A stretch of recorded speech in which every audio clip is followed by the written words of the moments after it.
Es-tu prête à faire pétiller ton énergie?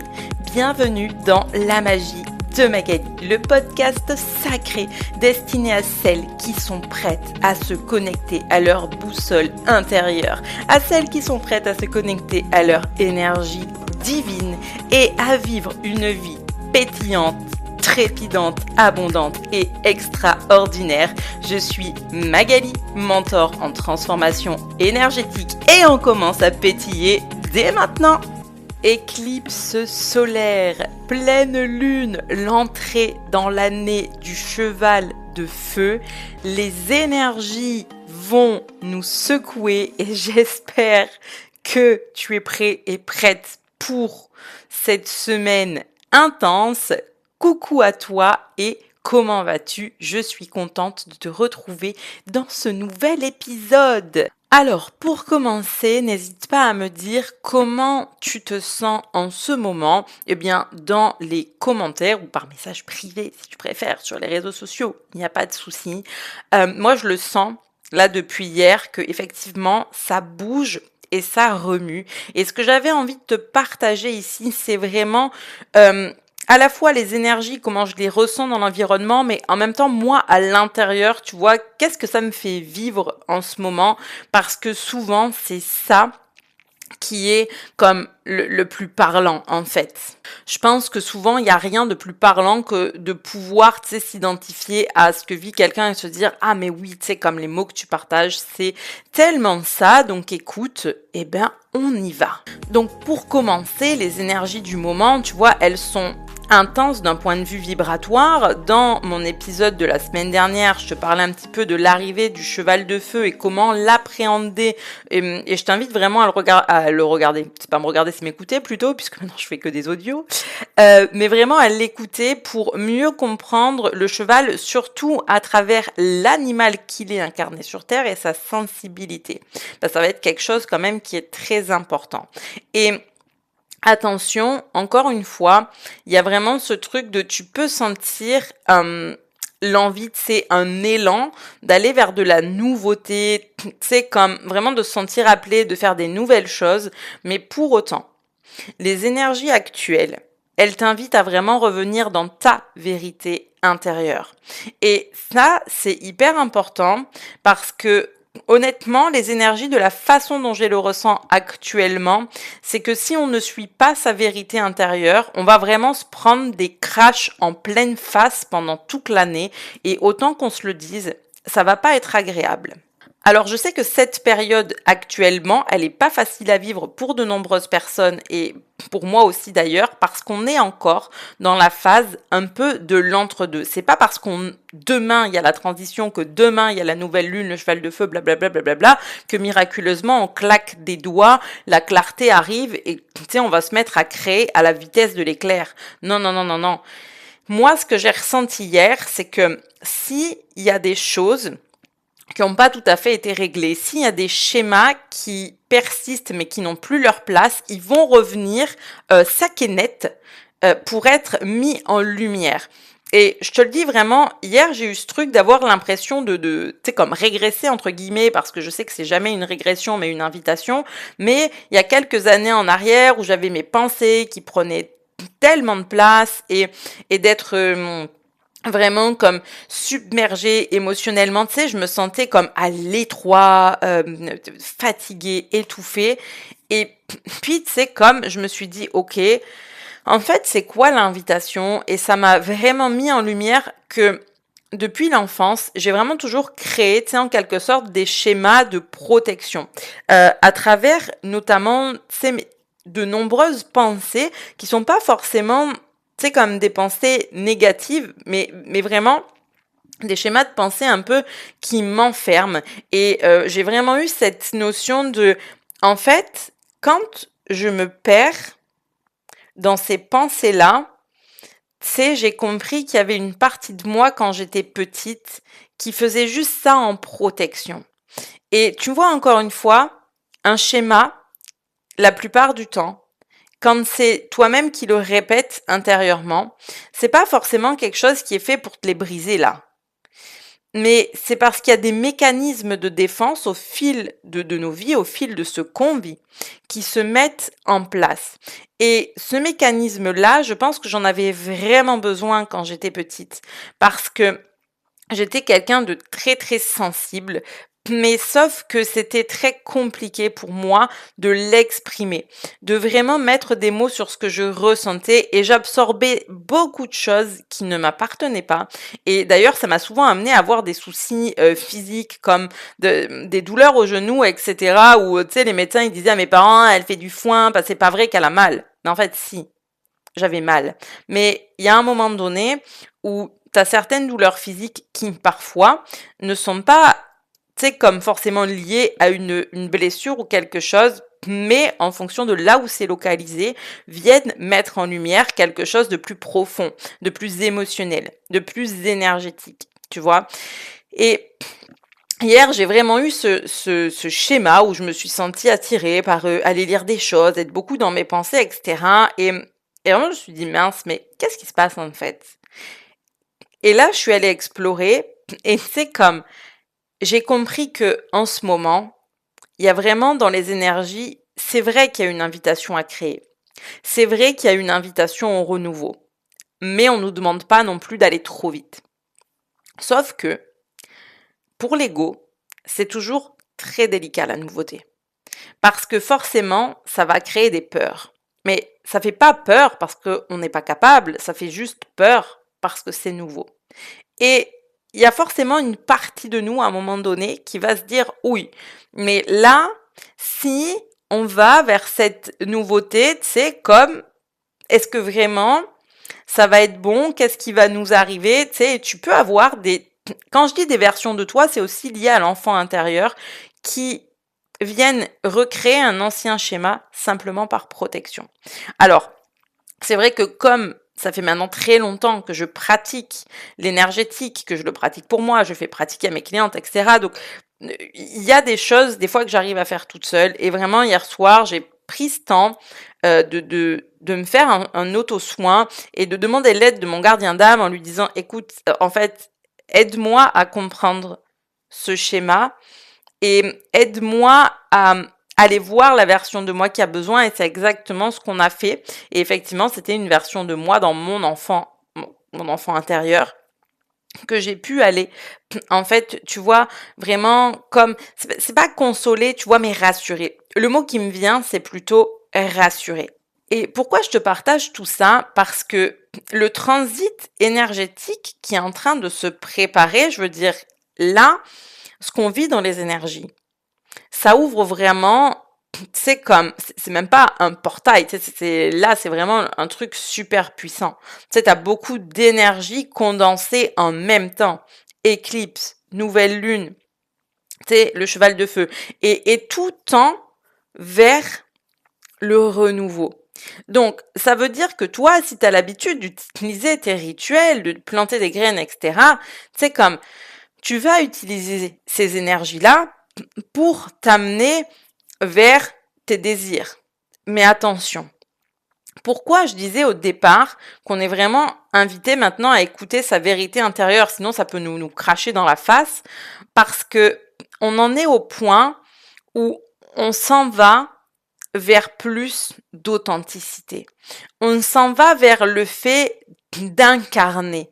Tu vois, maintenant, on n'en est plus au moment où on a besoin d'apprendre et de comprendre et de X, Y, Z, mais vraiment de venir se dire, toi, c'est quoi tes valeurs profondes? C'est quoi tes désirs? C'est quoi, c'est ta vérité, ce qui t'allume tellement en dedans? Et on nous demande vraiment, tu sais, il y a ce truc de incarne. Incarne parce que quand tu incarnes, en fait, ces énergies, ces vibrations, etc., tu sais, c'est comme si tu pouvais aussi éclairer le chemin d'autres personnes juste en étant toi. C'est ça qui est le plus puissant, c'est d'éclairer le chemin d'autres personnes juste en étant soi.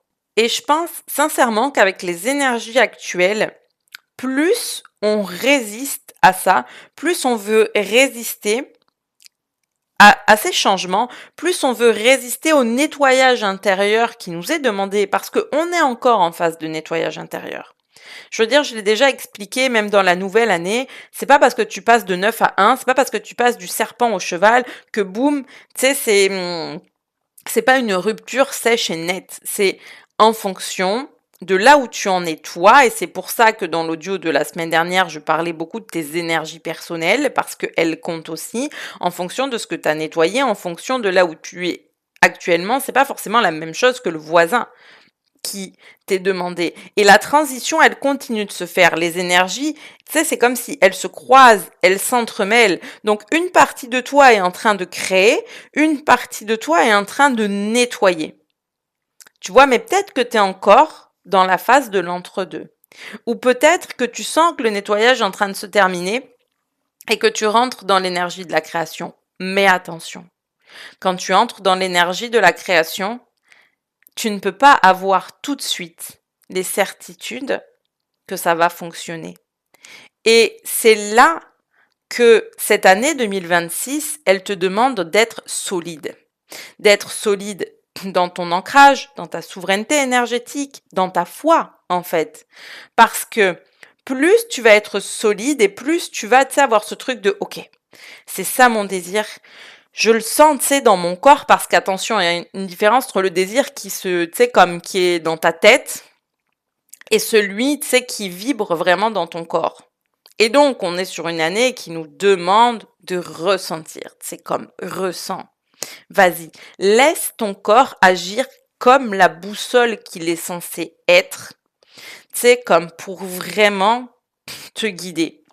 Et en vrai, là, je sais que c'est pas facile, ça. C'est pas toujours le plus simple à faire. C'est comme quand tu passes ta vie à juste te faire guider par ta tête et qu'à un moment donné, tu sais, c'est le temps que ça tape à l'intérieur, tu sens que c'est le moment de revenir dans le corps. Ben oui, évidemment que c'est challengeant, mais c'est comme ça qu'on arrive à accéder à ces désirs du cœur. C'est important que cette année, tu te dises finalement la plus grande sagesse. C'est pas d'avoir toutes les réponses à tes questions, tu vois, mais c'est peut-être d'arrêter de se poser trop de questions. Je veux dire, t'auras jamais toutes les réponses, t'auras jamais les certitudes que ce que tu fais, ça va marcher. Euh, et quand bien même tu y arrives, il n'y a rien qui te prouve qu'une fois que tu auras atteint un certain objectif que tu t'étais fixé, c'est comme tu changes pas complètement de voie parce que tu te sens appelé par autre chose. La vie, c'est un enchaînement de surprises. Des fois des belles surprises, des fois des cadeaux mal emballés, mais ça te fera toujours grandir et évoluer. Et toi, là-dedans, effectivement, les énergies, elles peuvent te chambouler. Mais si elles te chamboulent, c'est parce qu'elles t'invitent à quelque chose. Donc, comme je l'expliquais, tu vois, comme pour moi, elles m'ont invité à tout simplement regarder un schéma et aller voir une version de moi pour pouvoir justement la rassurer, pour pouvoir lui montrer le chemin que j'ai déjà fait durant toutes ces années, depuis ce moment de l'enfance à aujourd'hui. Et c'est comme tout ce qui a été créé, tout ce qui a été fait, et de réaliser que aujourd'hui, je n'ai plus besoin de ce schéma de protection parce que je suis assez solide et prête à avancer vers ce qui est juste pour moi. Et ça, si en l'écoutant, tu te dis, oh waouh, mais ça, tu sais, ça me crisse en dedans là parce que j'ai l'impression que je suis pas encore là. Ok. Alors, ancre-toi. Alors, reviens dans ton corps. Travaille ton ancrage. Écoute tes besoins. Tu sais, comme je te dirais honnêtement, si tu devais avoir qu'une seule question à poser, je sais pas, comme à tes guides, ton gardien d'âme, ton animal totem, comme peu importe, chaque jour ce serait aide-moi à voir quels sont mes besoins aujourd'hui. Quels sont les besoins de mon corps aujourd'hui? Parce qu'encore une fois, ton corps, ton temple, ton corps, ta boussole. Quand tu reviens dans ton corps, tu reviens dans ton cœur et c'est là que naissent les réponses. Et t'as pas besoin de tout savoir, mais t'as juste besoin d'apprendre à faire confiance en le processus. Les énergies actuelles, elles sont pas là pour nous casser les pieds. Elles sont là pour nous permettre de déployer nos ailes. Parce que on vient pour déployer nos ailes. C'est comme on vient pour évoluer. À l'image du papillon, on vient pour se transformer. C'est pour ça qu'on est là. Et tu vois, vraiment, à travers ce partage aujourd'hui, j'ai envie de te dire, quel que soit ce que tu vis, ce que tu ressens en ce moment, laisse aller les résistances. Si tu as besoin de travailler ta capacité à lâcher prise, fais-le, parce que lâcher prise, c'est lâcher l'emprise. L'emprise que les choses, les situations, les personnes ont sur nous.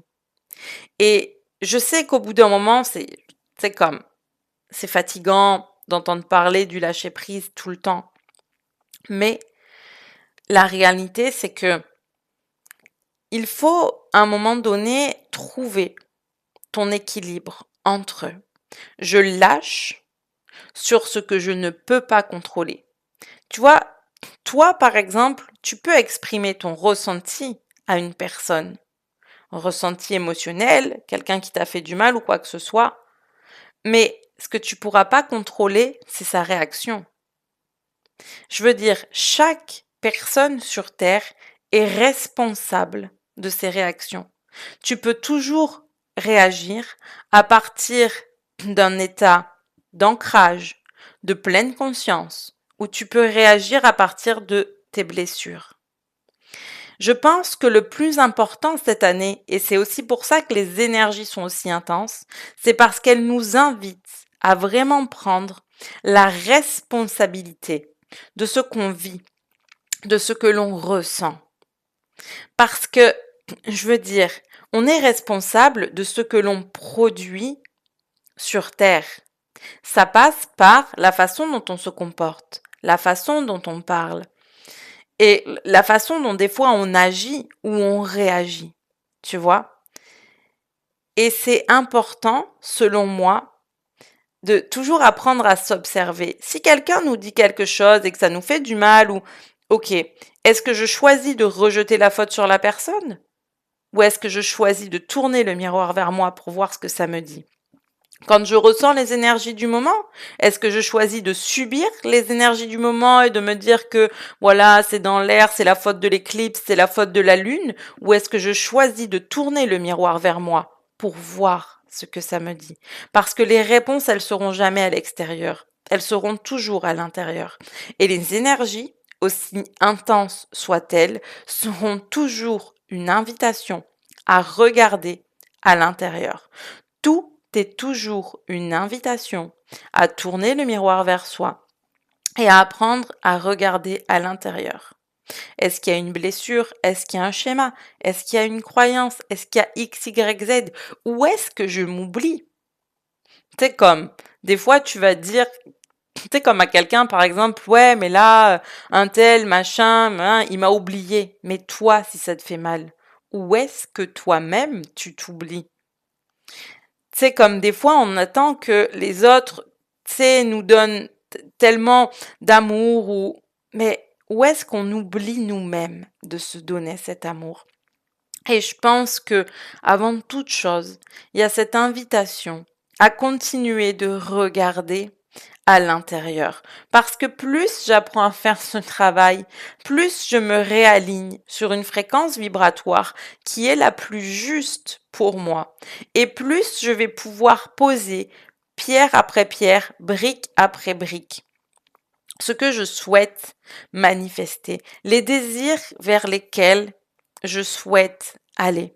Aujourd'hui, on ne te demande pas avec l'énergie du feu d'aller tout enflammer, de dire allez, c'est parti, je fais table rase de tout, maintenant go, go, go, j'avance. Mais c'est pas forcément ça. Peut-être qu'il y a des personnes qui vont me dire oui, moi c'est l'énergie que je ressens. Ben, si tu le ressens, si c'est en toi, pourquoi pas. Mais si tu es encore dans cette phase où tu as besoin de regarder à l'intérieur et d'avancer petit à petit, t'as pas non plus besoin de faire flamber C'est comme toute la forêt avec l'énergie du feu là. L'énergie du feu, elle demande une certaine forme de maîtrise. La maîtrise, elle passe par justement ton énergie, ton ancrage, ta souveraineté, le fait de prendre tes responsabilités par rapport à ce que tu ressens. Tes responsabilités quand tu ressens quelque chose et que tu ressens l'envie et le besoin de l'exprimer. Oui, exprime-le. Parce que, encore une fois, par contre, tu n'es pas responsable de la réaction que les gens auront à ce que tu vas partager. Ça, c'est quelque chose qui leur appartient. Tu vois? Et ça, c'est important de le comprendre. Les personnes à qui tu exprimes certaines choses, ce sont des grandes personnes. On n'est pas face à un enfant de 4 ans, on est face à des adultes. C'est leur responsabilité de tourner aussi le miroir vers l'intérieur. Et je pense que cette année, plus on va avancer vers cette souveraineté, plus on va avancer vers cet ancrage, vers des personnes qui osent, qui assument, qui expriment, et plus on va vraiment s'ouvrir et on va aussi co-créer ensemble, parce que ce n'est jamais un chemin solitaire. Chaque personne avec qui tu échanges s'élève et t'élève. C'est un chemin et un processus de co-création. Donc voilà pour ce partage. Encore une fois, n'hésite pas à me dire comment ça vibre et ça résonne pour toi. Si tu aimes ces partages et que tu souhaites soutenir la chaîne, tu peux partager justement cet audio, ce partage, laisser un commentaire, un j'aime, etc. Évidemment, ça aide beaucoup à avoir aussi plus de visibilité et à toucher plus d'autres belles personnes, d'autres belles âmes sur ce chemin. Et pour finir, j'ai une invitation pour toi. La semaine prochaine, donc du 23 février au 1er mars, j'ouvre un challenge complètement gratuit de 7 jours afin que tu découvres quel est le rôle de ton gardien d'âme à tes côtés et que tu puisses toi aussi apprendre à te connecter à lui. Mon gardien d'âme m'aide énormément chaque jour sur mon chemin. Là aussi, c'est un processus de co-création. Ton gardien d'âme, c'est vraiment celui qui va pouvoir t'accompagner sur le chemin du retour à soi, revenir dans ton corps, revenir dans ton ancrage et justement travailler cette capacité à te sentir beaucoup plus en confiance avec tes ressentis, en confiance avec ton chemin, en confiance avec la vie. Donc si ça t'intéresse, eh bien je t'invite à nous rejoindre dans l'espace communautaire via le lien qui se trouve dans le descriptif. Et en attendant, je te souhaite une belle journée, une belle semaine et on se dit à très bientôt.